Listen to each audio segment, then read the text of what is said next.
paano po malalaman ang will sa amin ng Diyos? Ayan o. Yan ang will sa'yo ng Panginoon.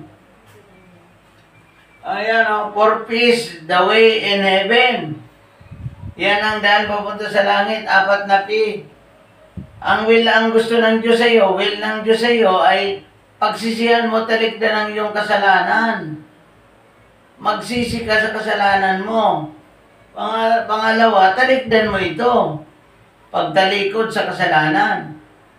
Pangatlo, pagtanggap mo kay Kristo para may tagapagligtas ka. Bubuksan mo ang iyong puso. I-guide kita sa panalangin. AJ, kung gusto mong maligtas, yan ang will ng Diyos sa iyo.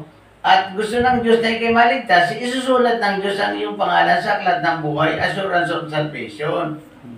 Yan, AJ, ang ibig sabihin. Yan ang will, yan ang gusto ng Diyos sa iyong buhay. O sa kahit sino pa mang tao.